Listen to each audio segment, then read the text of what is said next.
Hello, everybody. You're listening and watching KPPP 88.1 Fargo Moorhead, a Mexican Crossing Lines. We have a show that's going to be on in about a minute. We're on right now, actually. I'd like you to invite people. It's very important. Hate crimes against young black girls in Fargo, North Dakota. It's very important news. Trying to give the family some relief and some justice. So watch this. If you're watching on Facebook, you can also watch on YouTube at Duke 1517.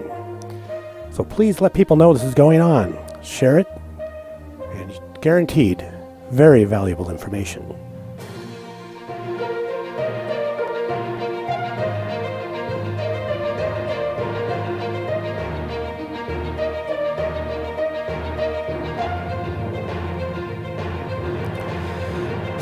You can find this show on kpppfm.com/A Mexican Crossing Lines and on YouTube at Duke 1517.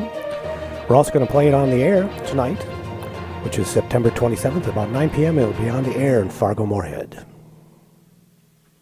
Welcome, everyone, to A Mexican Crossing Lines with your hosts, Cindy Gomez-Schempp. And Duke Gomez-Schempp.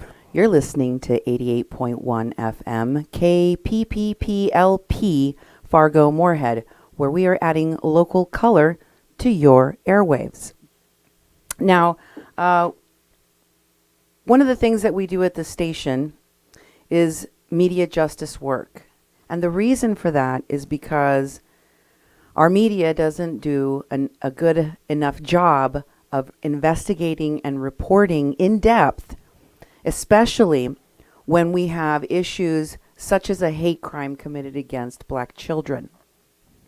These types of cases, all too often, if they're not investigated and reported on in a more unpacking, deep depth type of way, they can end up doing a disservice to the story and the people involved, the victims. I think that, in part, that is what has already happened. Many of you locally may have already heard about the hate crime against black children that happened here in Fargo last Friday, which I am about to give you more information on today.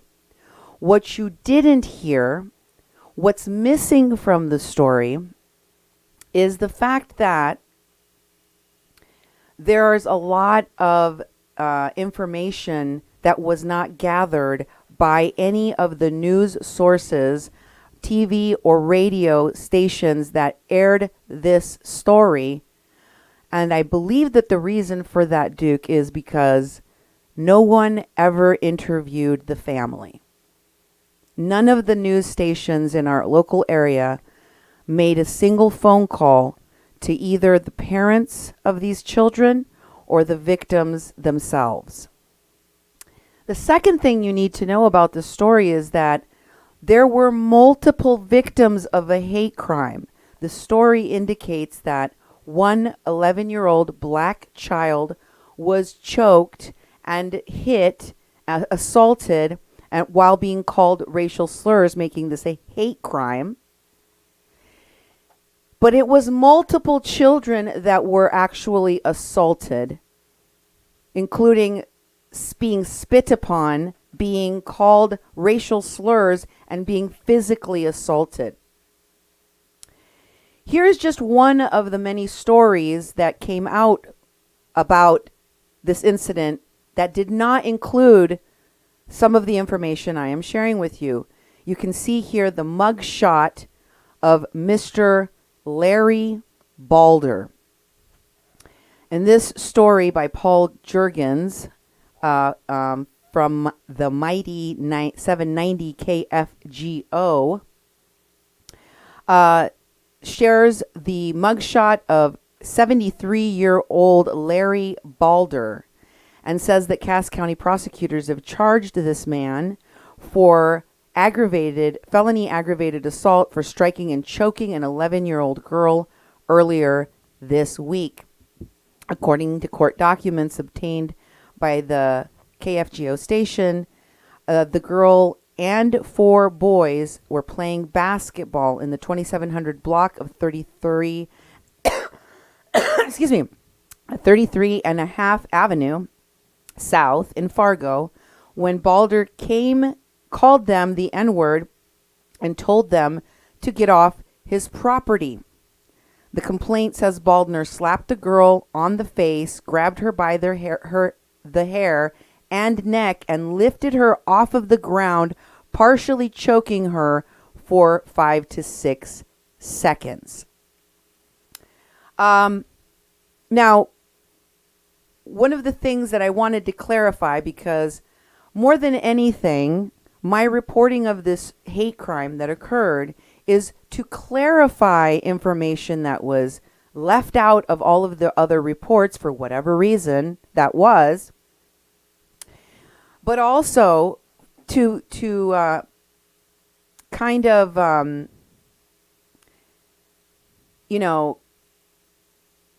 one of the things that was in that article that you just read is that Baldner was yelling at children to get off of his property. What is not explained in this story or anywhere else is that Mr. Baldner lives 3 or 4 houses away from where these children play basketball. So the fact that he was going on about people getting off of his property is something that, as you will learn from the interview I had with these children, was not an atypical thing for Mr. Baldner to do. To just yell at people, get off my property, even when they weren't anywhere near his property. Mm-hmm. And typically the people he was yelling this to were all black children. This is the victim and her mom. This is Tylea with her mother, Siru Cotton. Now, Siru Cotton and her husband, Terry, were not able to protect their children on the day in question. Siru was at work, and Dad was inside and did not hear the altercation take place. But during this assault, little Tylea went and got help. She ran and got her sister because this 73-year-old grown man was calling her racial epithets, her and her friends, and was assaulting these children. So she went and got her older sister, Tyreen. This is Tylea and Tyreen. They are 1 year apart. Both of these children were assaulted. Tylea is 11. Tyreen is 12. 1 year apart. They're not their current age in this picture, but in order to do this report, I wanted to grab a picture of the two sisters together, and I was able to come up with this from Mom and Dad in time for our report. So these are the victims that we're talking about. In addition to the children, this is the location where the incident took place. Here you can see there is a driveway. There's two garage doors open there. These are townhomes where there is a adjoining driveway, basically. In the second photo, you can actually see where the children play basketball. And they have the permission of the neighbor that owns the basketball hoop to play basketball. This is something that they routinely do. It is not an atypical sight for you to see the children, as you did in the photo, playing basketball outside. In fact, Tylea and Tyreen are both playful, athletic children, and they're devoted to gymnastics. Little Tylea is a gymnast since the age of 4, so she can frequently be seen outside either tumbling or playing basketball, as children do. Other articles in North Dakota or in the area, this one is from Minot, Bismarck and Minot, from the Mighty, no wait, that's not the Mighty 790. This is Hit 97, I think. We'll get to the name of the station in a minute. Here's the headline, folks. This is the headline. Black North Dakota child is a victim of an alleged violent crime. Let's see if they did any better at recounting what occurred. In this story, it says, Larry Baldner, 73-year-old man, Cass County, is facing up to 15 years in prison for allegedly assaulting an 11-year-old black girl and then being uncooperative with the police officers. He was uncooperative. When the police officers arrived, he was uncooperative.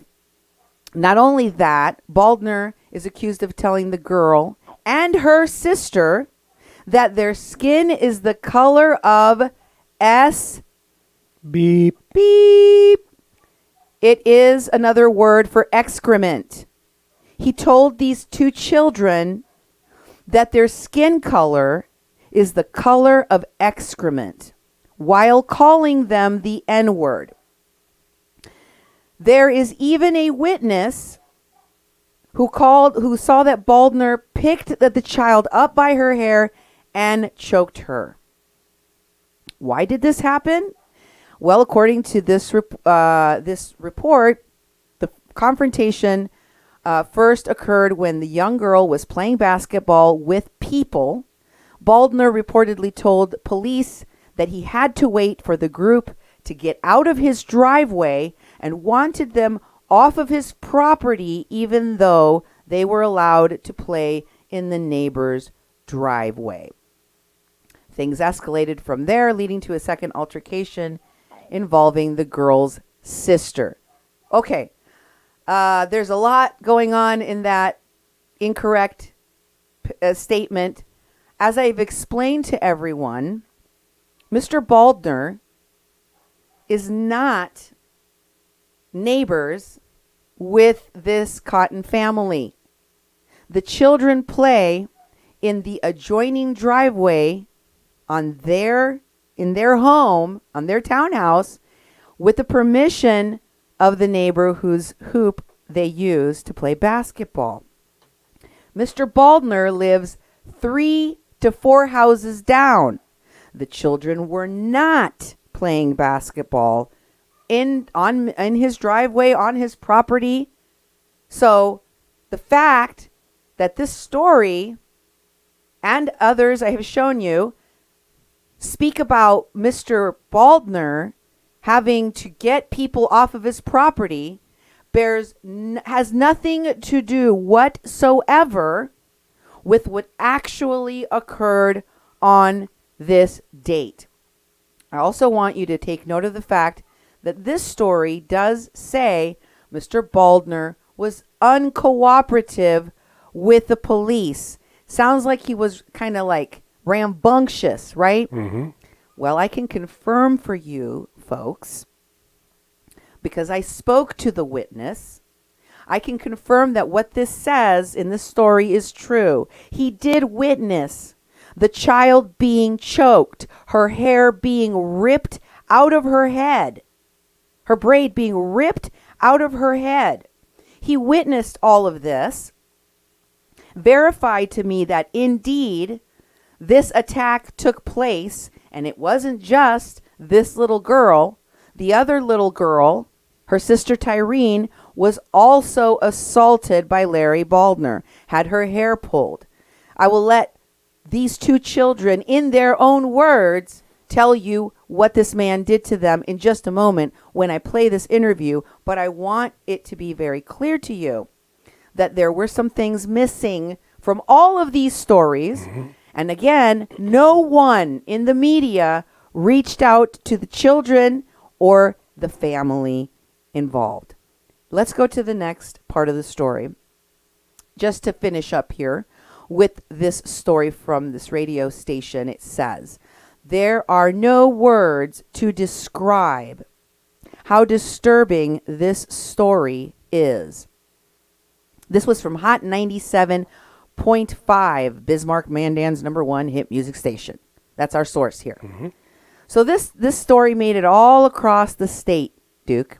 Oh, yeah. And in none of them did they actually speak to the family. And of course, as it says here in this story, this was a very traumatizing and disturbing event.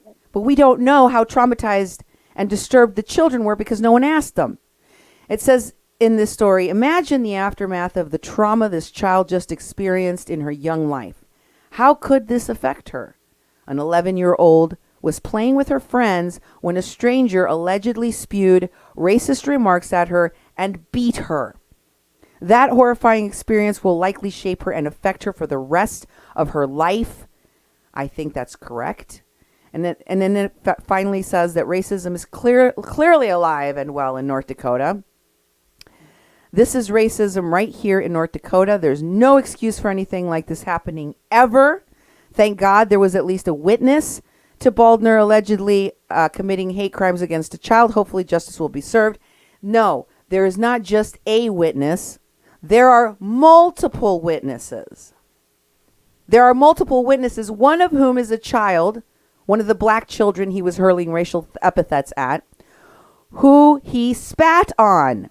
That is an assault, right, Duke? It is. Somebody spits on a police officer, that could be charged with... something about bodily fluids. They passed some legislation in North Dakota during HIV epidemic because officers and individuals in the community, if someone spat on them, they could potentially spread the virus. So they created a law in North Dakota to deal with that. So that's actually another crime in the state. We don't even know if this man is vaccinated or not. No. But what I will tell you is what the father of these children told me, which is that when he heard the ruckus and he came out, and he was upset, as you can imagine any parent would be, especially if a whole grown man, a whole grown 73-year-old man put his hands on your baby, not just put his hands, choked your baby, lifted her off the ground by her neck, choking the life out of her, choking the breath out of her for under 10 seconds, but around an amount of time that could have killed this child. In addition to calling her racial slurs and telling her that her skin color is the color of excrement, her and her sister both. Both of these children were assaulted by Baldner, and there is no explanation anywhere in any of these articles why there's only charges of assault against one child. He spit on a child whose name I cannot release yet because I have not spoken to his parents. He pulled the braid out and choked Aaliyah, and he pulled the hair of, and he also cussed out with racial slurs Tyreen. So here's Tylea's braid. I want you to look at what this man did. I have photographs from the family of this child's braid. And of course, these are extensions. If you know people that have black hair and do weaves or braids, you would understand how incredibly painful it would be for a child to have a braid like this ripped out of their head. And let me show you the back of Tylea's neck and head so you can see where he ripped this out of her, right out of her head. The other thing that you need to know about this situation was that this man was intoxicated. According to the father of the family, who said that he noticed when he came out of the house and was very upset that this man had put his hands on his children, he immediately noticed that the man was intoxicated and realized that he was not going to be able to reason with this man. Did you notice mention of a highly intoxicated state that this man was in, according to the children and according to the father who was on the scene. Did you notice that mentioned in any of the police reports? No, I didn't see that. I've read a few of them, and I didn't see any of those things mentioned. In fact, a lot of the things that we've learned by talking to the family, for example, are things that the media didn't cover because, as Cindy said, they didn't reach out to the family. I don't know who they talked to. A lot of times, the media in this community just gets the press release from the police department, and they go ahead and print that, or they might do a little bit of research, but they move on to the next issue because, and this is something very, very serious and very needs our community attention. And they're not even given the details. So where do people get the information? You're right. They usually use the press release and they don't check. They don't check to make sure that the police didn't leave anything out. Folks, I want you all to understand that police officers are human beings. Okay? They are human beings and they can make mistakes. They can forget things. They can misremember things. Mm-hmm. They can leave things out of reports on purpose, accidentally, because they forgot, because the person that was told on the scene didn't get the information. But that's why we have reporters, so that we don't just regurgitate whatever the police sent us. Mm-hmm. We check. We talk to the family. We talk to the witness. You investigate the situation further, more and in depth, so you can find out, so you have a better picture of what the real truth is, what really happened. And as you listen to the interview I'm about to play for you, so you can hear what happened, I want you to listen to the information about the multiple children and how they were being attacked by Mr. Baldner with racial slurs. I also want you to know that the father who gave his statement to the police along with the victims of this crime, he heard Larry Baldner on the scene admit that he had been drinking. As you saw in the reports, many of them described that Larry Baldner was, what did they use as the word? He was difficult or tipsy. It didn't say tipsy. The police report, the news reports, none of them said anything about alcohol. Yeah. What was the word that they used? They used a different word. Uncooperative. Uncooperative. Mr. Baldner was uncooperative. Was it perhaps because he was drunk? Is that the reason why they couldn't get him to cooperate? And when you take a statement from a drunk person that keeps rambling on about people on his property, is it possible that his account of what happened, since he was drunk at the time, may not have been as accurate and therefore should not have just been reported from his mouth to the police report to whatever the media decided to pull off of that press release without actually talking to these folks, without actually investigating a little further to find out? I think so. Oh, yeah. I think that the story was done a great disservice because that wasn't done initially. So, folks, here's the interview from these two little girls, Tylea, age 11, Tyreen, age 12, and their mother, Siru, who is sitting next to them in the car as they recount what happened to them. Here we go.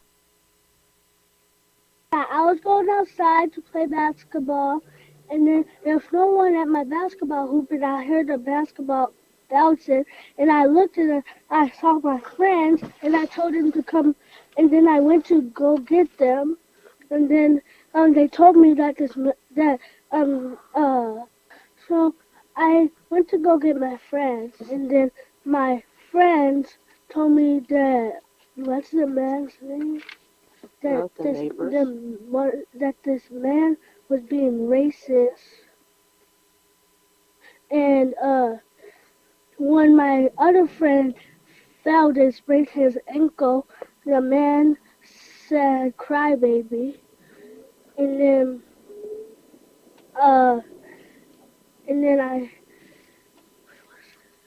I told the man, why are you being racist? Hmm. Because the man called us a nigger, and I told him to stop being racist.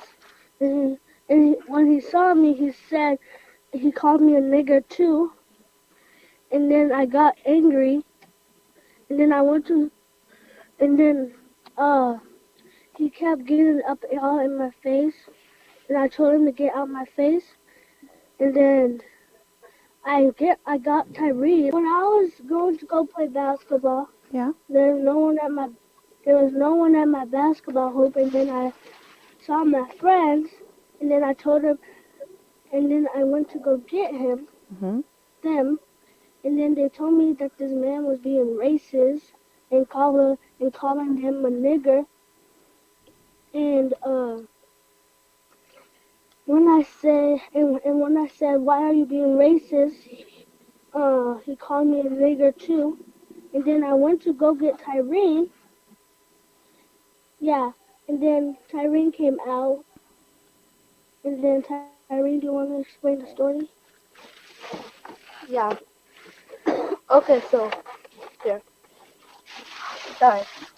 So I was inside on my phone, and out of nowhere, my sister she just runs in the room, looking like she was about to cry, saying this old man is like attacking her, calling her racist slurs. So then I was like, who? So I went outside, and when I went there, he was cussing out my friends.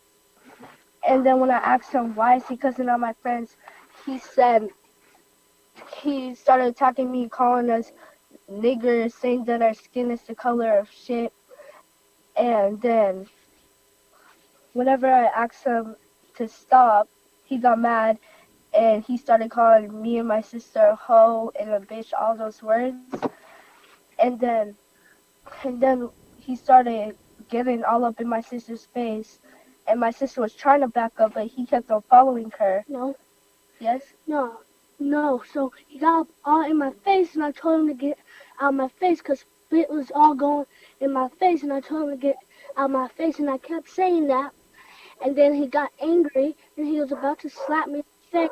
And then I said, touch me to see what happened. Touch me to see what happened. And I kept saying that.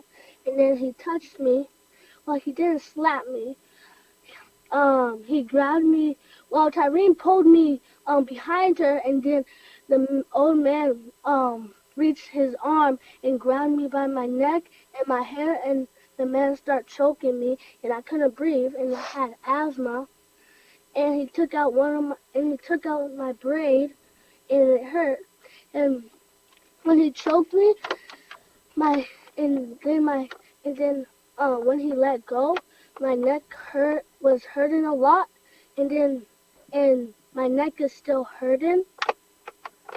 Um, he just came outside and so like they were just playing basketball and then my friend fell and he started crying and he started going for my friend saying, stop crying, stop being a brat. If you're gonna be crying around here, then get out of this town and get out of this neighborhood, stuff like that.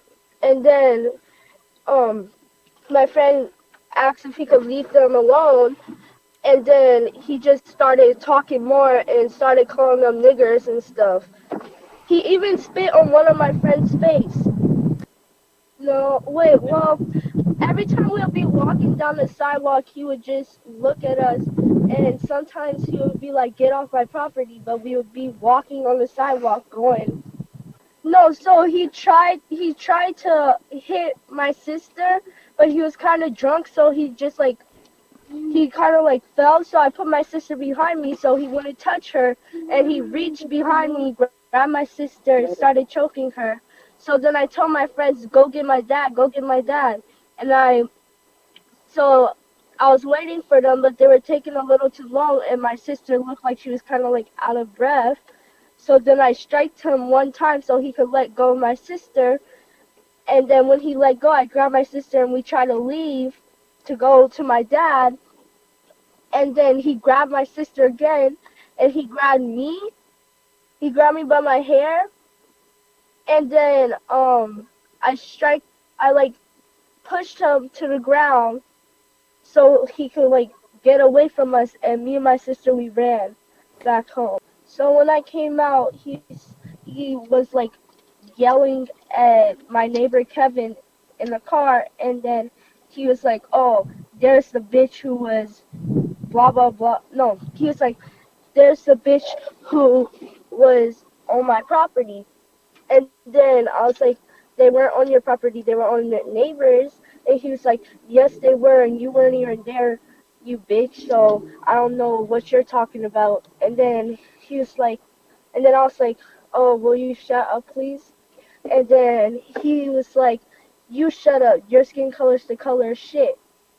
And I was like, "Okay, and you don't, if you don't like people color, just say that." And then he was like, "Shut up, you dust." No, he was like, "You're a dirty hoe." Yeah, he said, "Shut up, you're a dirty hoe." And then he started getting all up in my sister's face, calling her a bitch, calling, no. So he walked up to my sister and he was like, "You little bitch, keep on." I couldn't understand what he said, but he said, "Keep on." And he like sounded tipsy. He was just like, "I know you ain't talking. You're a dirty bitch." No, he said you're a dirty hoe. But his eyes were like, he just looked slumped, and he was talking slowly. And yeah. He called me a bitch, a slut, a whore, and The N-word. that and the N-word, and he called me stupid, and then I kept getting mad, and he kept cursing at me, and then he kept saying it and saying it, and then I got angry, so I ran to my sister to get her, and then Tyrene came out, and that is when the whole when the whole thing started. Yeah, and sun's in my face, and I keep getting scared, and every time I go to sleep, I keep dreaming about the man choking me. And I always go to my mom's room and ask if I can sleep with her. Wow. So that should never happen to anybody's child. No. I think that it's very important that, you know, you think about how a 73-year-old, this is an 11-year-old and a 12-year-old. You saw them. These are not big girls. These are not, they're children, for Christ's sake. They're children. And I think it would help to explain a lot of things that were left out of this story, including his non-cooperativeness, that he was drunk. And the children both could perceive and see that he was drunk, and actually was able to push him off of herself because he was drunk. Exactly. And I thought it was really important that we actually let the children give their account of what happened. And the swear words in there, because they were being called these names. And in the newspaper, in those articles, they noticed they bleeped out the names. The impact of the kids actually saying what they were called is very important to hear. That's why we're leaving them in this broadcast, because it is actual testimony from the victims. The victims should be heard. The victims should not be censored. And if these two children and the other four that were there were subjected to this hate and this speech, then we all need to know what it was. So let's be very clear. This hate crime was not perpetrated against one individual. This hate crime was perpetrated against several children. One of them had their hair ripped out. She was choked. She also mentioned she's an asthmatic, and her asthma is triggered by anxiety, which is triggered by her memory of being choked, as she said in the video, Yeah. in the interview. The other thing that is very important to remember is that Mr. Baldner, on the scene of the crime, admitted to have been drinking. The third thing that is very important to remember is this was a racially motivated attack. If you were listening, and I recommend that you go back and listen to the statement of these two children. Listen to it.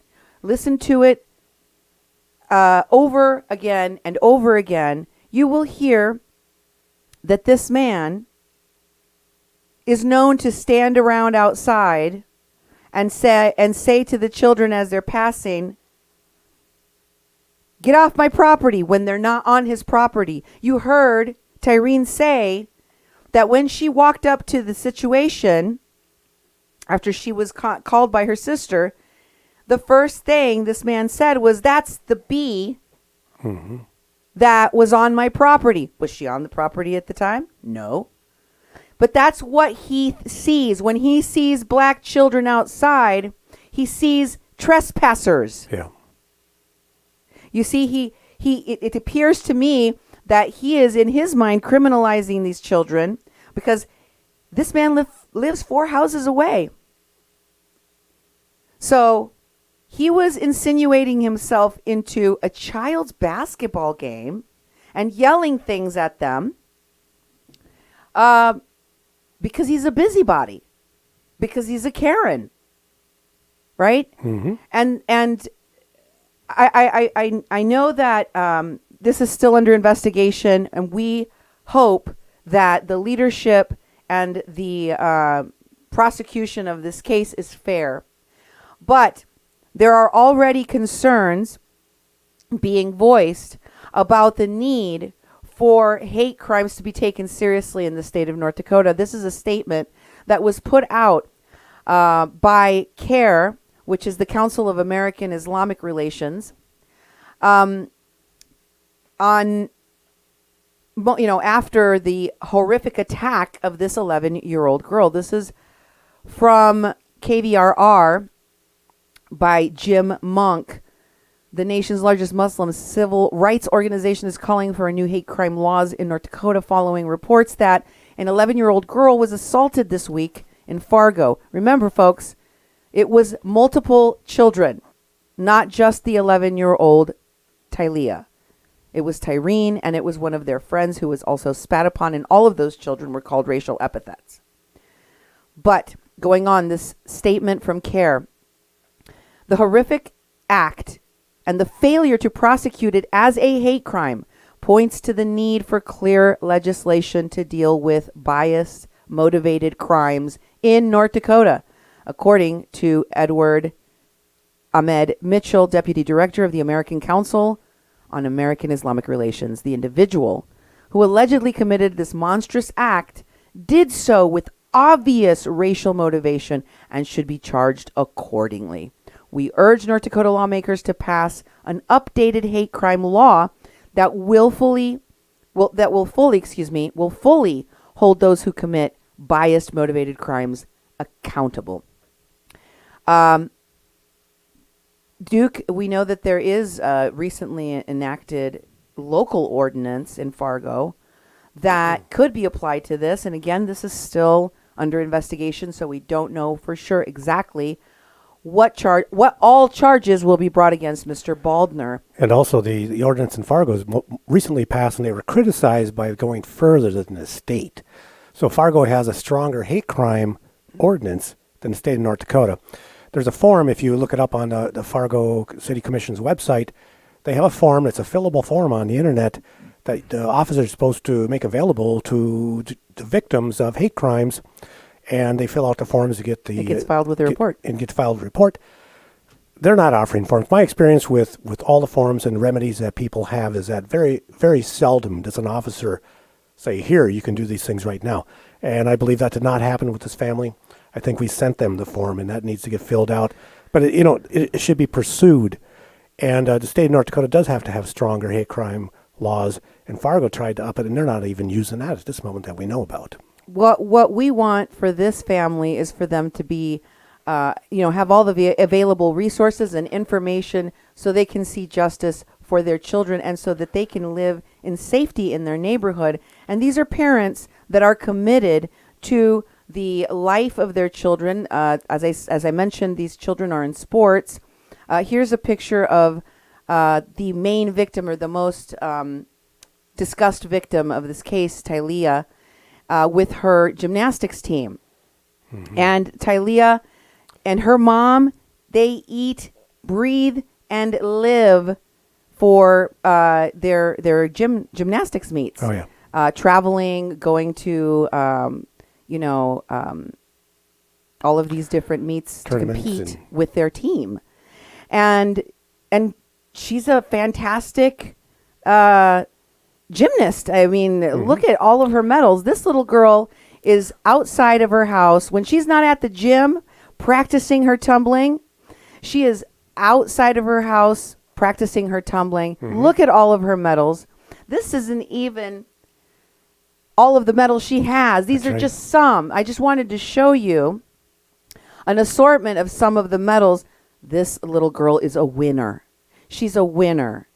She is a good teammate. She is a gymnast. She's a good athlete. And by all accounts, because I did interview just friends of the family that know the children and their character, they tell me these are two very well-behaved little girls. And their family members are hardworking Fargo business owners. In fact, this is their downtown food tent, kiosk, Pick-a-Bob. Maybe you've had some of their smoked meats at some point. This is Pick-a-Bob. It's a great place to eat. These are people that are tax-paying, business-owning, upstanding citizens in our community, and they deserve all of our love and support. This should never happen to anyone's child. And hate crimes in Fargo, we should send a clear message that they will not be tolerated. I hope that there is a lot of love and support sent and rallied around this family, because they sure do need it. If any of you have any information that you would like to send me or contact me about with regard to this hate crime or other stories, you can call us at our message line at 701-566-0917, or you can reach us on our social media, on Twitter at media_PPP. You can email Cindy at kpppfm.com or Duke at kpppfm.com. Don't forget to subscribe to our channel and to follow us on all our social media platforms. Thank you for being with us here on A Mexican Crossing Lines with your host, Cindy Gomez-Schempp. And Duke Gomez-Schempp. You've been listening to 88.1 FM, KPPPLP Fargo Moorhead, where we are adding local color to your airwaves. Good night and God bless.